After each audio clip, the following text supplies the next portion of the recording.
Fidel Alejandro Castro Ruz nació el 13 de agosto de 1926 en Virán, antigua provincia cubana de Oriente. Su padre, Ángel Castro Arquis, hijo de campesinos pobres de Galicia, era terrateniente y colono cañero.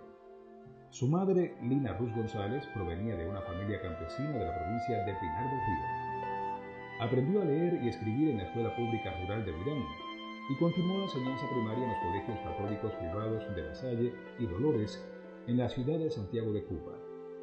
Inició los estudios de bachillerato en el propio Colegio de Dolores y los concluyó en el Colegio de Belén de la Compañía de Jesús en La Habana, donde se graduó como bachiller en letras en junio de 1945. Los jesuitas de Belén dijeron: Fidel Castro se distinguió siempre en todas las asignaturas relacionadas con las letras. Fue un verdadero atleta. Ha sabido ganarse la admiración y el cariño de todos. Cursará la carrera de Derecho y no dudamos que llenará con páginas brillantes el libro de su vida. Fidel tiene madera y no faltará el artista. En septiembre de 1945 matriculó en las carreras de Derecho y de Ciencias Sociales y Derecho Diplomático en la Universidad de La Habana. Allí se vinculó de inmediato a las luchas políticas en el seno del estudiantado universitario y ocupó diferentes cargos en la Federación Estudiantil Universitaria.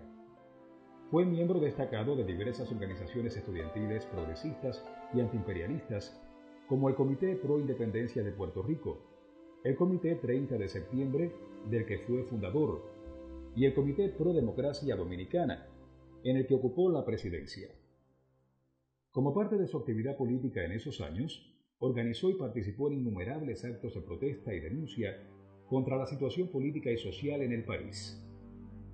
Más de una vez fue golpeado o encarcelado por las fuerzas represivas.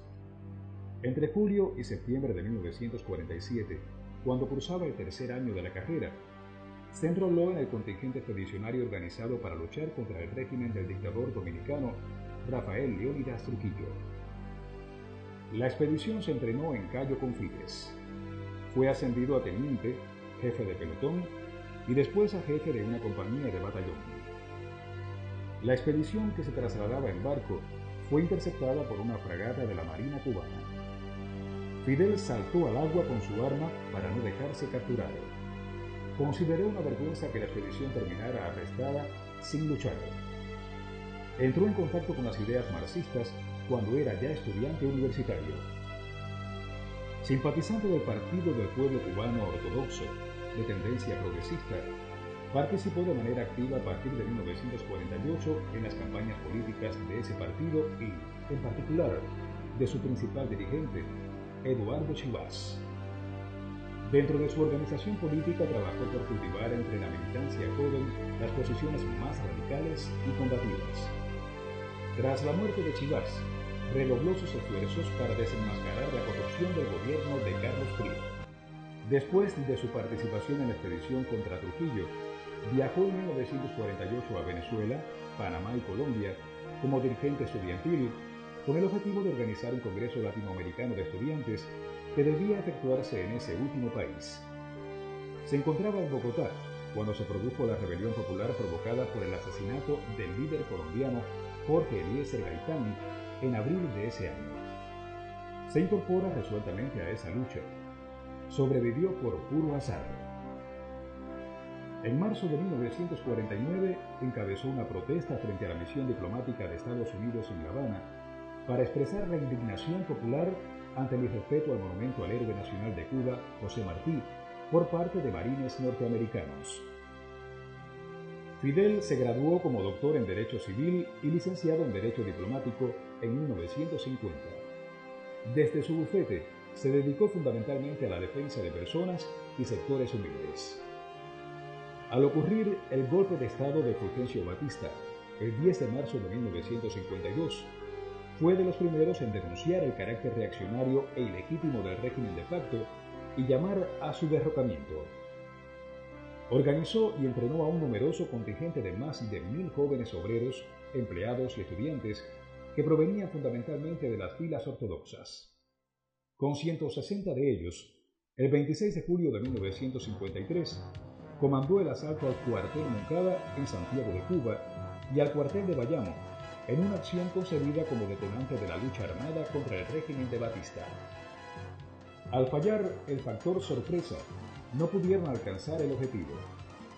Fue hecho prisionero por las fuerzas represivas de la tiranía pocos días después del revés militar y se le mantuvo incomunicado durante 76 días. Fue sometido posteriormente a juicio y condenado a 15 años de prisión.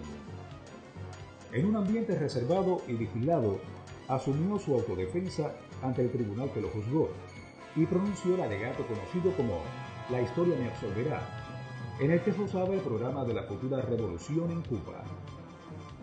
Ningún arma, ninguna fuerza es capaz de vencer a un pueblo que se decide a luchar por sus derechos. Ejemplos históricos pasados y presentes son incontables. Está bien reciente el caso de Bolivia, donde los mineros, con cartuchos de dinamita, derrotaron y aplastaron a los regimientos del ejército regular, dijo en esa ocasión. Desde la cárcel prosiguió su labor de denuncia del régimen opresor, al tiempo que maduró sus planes revolucionarios y profundizó la preparación teórica e ideológica de sus compañeros. Como resultado de una fuerte presión y campañas populares, fue liberado en mayo de 1955. En las semanas subsiguientes, desplegó un intenso trabajo de agitación y denuncia, y fundó el movimiento 26 de julio para proseguir la lucha revolucionaria.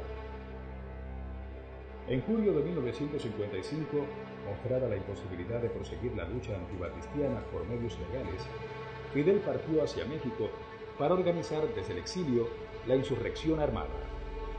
En condiciones económicas precarias y sometido a la estrecha vigilancia y persecución de los agentes batistianos, desplegó una esforzada labor organizativa y preparatoria, al tiempo que prosiguió una intensa campaña de difusión de las ideas y propósitos del movimiento insurreccional.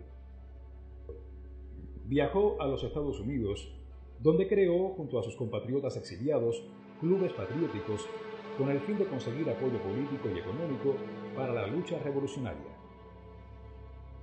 Estuvo en Filadelfia, Nueva York, Tampa, Union City, Bridgeport y Miami.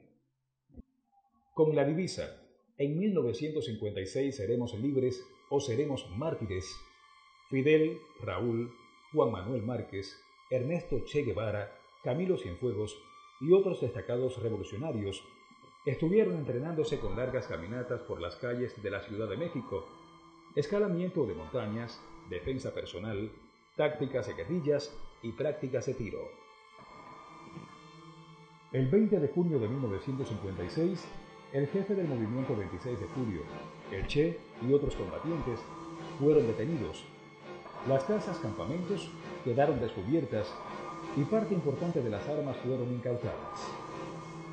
Tras la salida de los establecimientos de la policía mexicana, se aceleró la conspiración revolucionaria. Compraron el yate Granma, en el que zarparon hacia Cuba en la madrugada del 25 de noviembre de 1956, desde el río Tuxpan, con 82 combatientes a bordo, cuya edad promedio era de 27 años. Después de 7 días de navegación, desembarcaron el 12 de diciembre en Las Coloradas, costa suroccidental de la antigua provincia de Oriente. Las fuerzas batistianas localizaron el desembarco y hostilizaron a los expedicionarios. El 5 de diciembre, el ejército de la tiranía sorprendió en alegría de Pío a Fidel y sus combatientes. Los revolucionarios fueron diezmados, varios caen detenidos durante la persecución y muchos son asesinados en el acto. Con la valiosa colaboración de los campesinos, Fidel se encuentra con Raúl en Cinco Palmas y reagrupa a la fuerza revolucionaria. Parte entonces a la Sierra Maestra para continuar desde allí la lucha revolucionaria. El 17 de enero de 1957 dirigió la primera acción armada contra el ejército de Batista en el cuartel de La Plata y obtuvo su primera victoria. El ejército rebelde comenzó a crecer y fortalecerse. En su condición de comandante en jefe, dirigió la acción militar y la lucha revolucionaria de las fuerzas rebeldes y del movimiento 26 de julio durante los 25 meses de guerra. Tuvo bajo su mando directo a la columna 1 José Martí y participó personalmente en casi todas las operaciones combates y batallas más importantes que tuvieron efecto durante la guerra en el territorio del primer frente rebelde. Tras contundente derrota de las tropas élites de la tiranía, estas, a través de sus principales jefes, decidieron reconocer la victoria rebelde en el propio teatro de operaciones de la provincia de Oriente el 28 de diciembre. Al amanecer del 1 de enero de 1959, Fidel enfrentó con una huelga general revolucionaria acatada por todos los trabajadores el golpe de Estado en la capital de la República promovido por el gobierno de Estados Unidos. Entró victorioso ese mismo día en Santiago de Cuba y arribó a La Habana el 8 de enero. Al concluir la lucha insurreccional, mantuvo sus funciones como comandante en jefe. El 13 de febrero de 1959 fue nombrado primer ministro del gobierno revolucionario. Dirigió y participó en todas las acciones emprendidas en defensa del país y de la revolución, en los casos de agresiones militares procedentes del exterior o actividades de bandas contrarrevolucionarias dentro del país, en especial la derrota de la invasión organizada por la Agencia Central de Inteligencia de los Estados Unidos, llevada a cabo por Playa Girón en abril de 1961. Condujo al pueblo cubano en los días de la dramática crisis de octubre de 1962. En nombre del poder revolucionario, proclamó el 16 de abril de 1961 el carácter socialista de la Revolución cubana. Ocupó el cargo de secretario general de las Organizaciones Revolucionarias Integradas y más adelante el de secretario general del Partido Unido de la Revolución Socialista de Cuba. A partir de la constitución del Comité Central del Partido Comunista de Cuba, en octubre de 1965, su cargo fue el de primer secretario y miembro del Buró Político, en el que ha sido ratificado por los 5 congresos del partido efectuados desde entonces. Ha sido electo diputado a la Asamblea Nacional del Poder Popular en representación del municipio Santiago de Cuba en sus sucesivos periodos de sesiones desde la creación de aquella en 1976 y desde entonces y hasta el 2008 ocupó los cargos de presidente del Consejo de Estado y presidente del Consejo de Ministros. Ha presidido misiones oficiales cubanas en más de 50 países. Ha recibido más de un centenar de altas condecoraciones extranjeras y cubanas, así como numerosas distinciones académicas honorarias de centros de enseñanza superior en Cuba, América Latina y Europa. Dirigió estratégicamente la participación de cientos de miles de combatientes cubanos en misiones internacionalistas en Argelia, Siria, Angola, Etiopía y otros países, y ha impulsado y organizado el aporte de decenas de miles de médicos, maestros y técnicos cubanos que han prestado servicios en más de 40 países del tercer mundo, así como la realización de estudios en Cuba por parte de decenas de miles de estudiantes de esos países.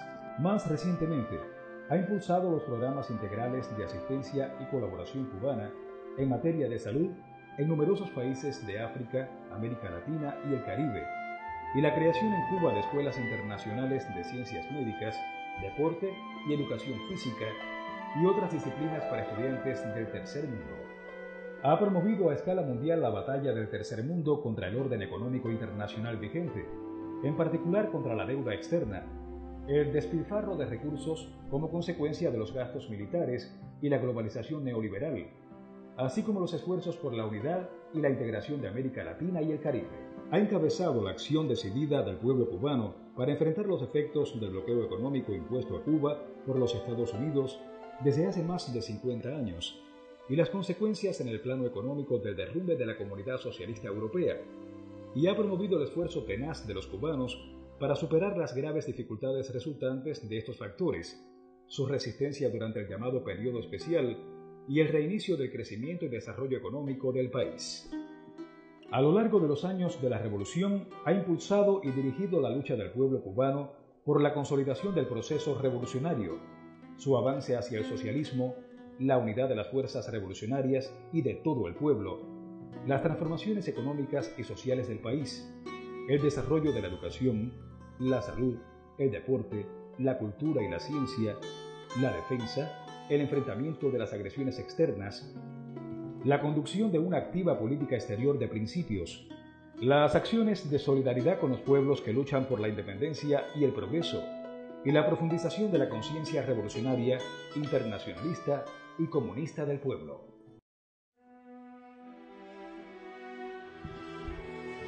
El 31 de julio de 2006, renunció a cargos oficiales por problemas de salud. Escribió numerosas reflexiones y artículos durante toda su etapa de convalecencia. Dedicó ingentes esfuerzos en sus últimos años a proyectos relacionados con la agricultura y la alimentación humana y animal. Por su autoridad moral, influye en importantes y estratégicas decisiones de la revolución. La vida de Fidel no puede reducirse a unas pocas líneas. Su vínculo permanente e indisoluble con el pueblo, su brillante oratoria, su magisterio constante, en fin, su entrega sin límites a la causa de la revolución, han dejado una huella imborrable en el pueblo cubano y han servido de inspiración para millones de hombres y mujeres de todos los continentes. Las futuras generaciones de cubanos tendrán en él, como en Martí, un paradigma y una motivación profunda para dar continuidad a su obra. Falleció el 25 de noviembre de 2016 en La Habana, Cuba, a las 10:29 horas de la noche, a la edad de 90 años. En cumplimiento a su voluntad, sus restos fueron cremados. Sus cenizas fueron depositadas en el cementerio de Santa Ifigenia en solemne ceremonia el 4 de diciembre de 2016.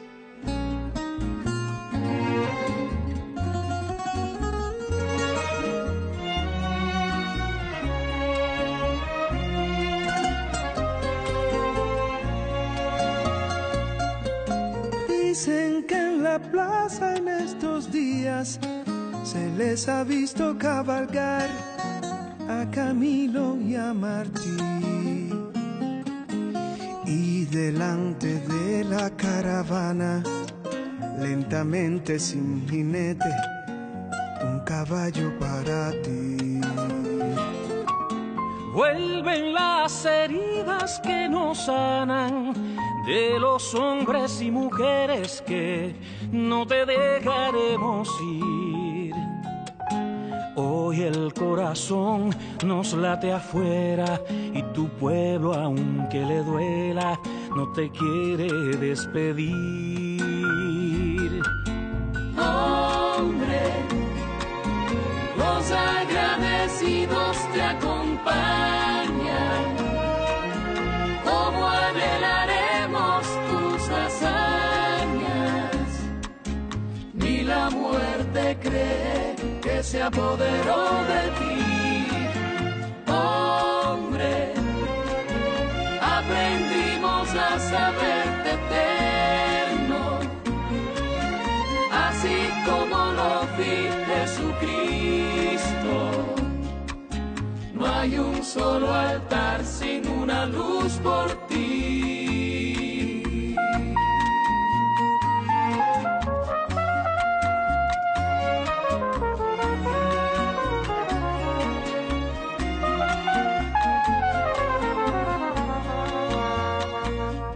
Hoy no quiero decirte, comandante, ni barbudo ni gigante, todo lo que sé de ti.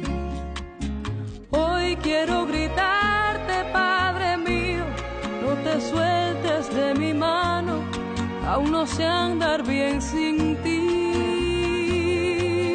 Hombre, los agradecidos te acompañan, como anhelaremos tus hazañas.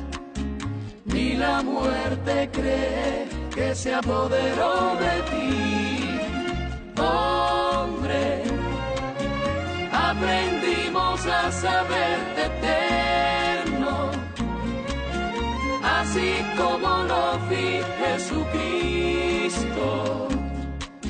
No hay un solo altar sin una luz por ti.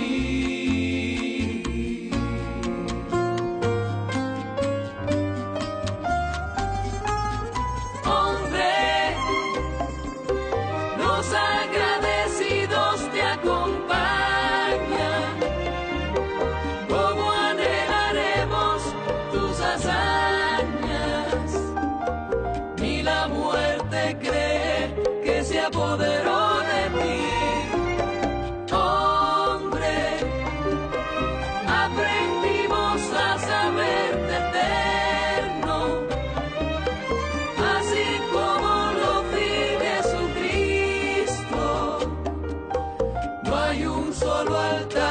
sin una luz por ti. Dicen que en la plaza esta mañana ya no caben más corceles llegando de otro confín.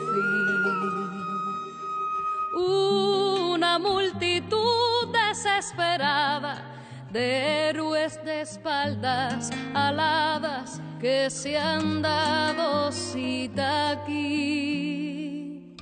Y delante de la caravana, lentamente sin jinete, un caballo para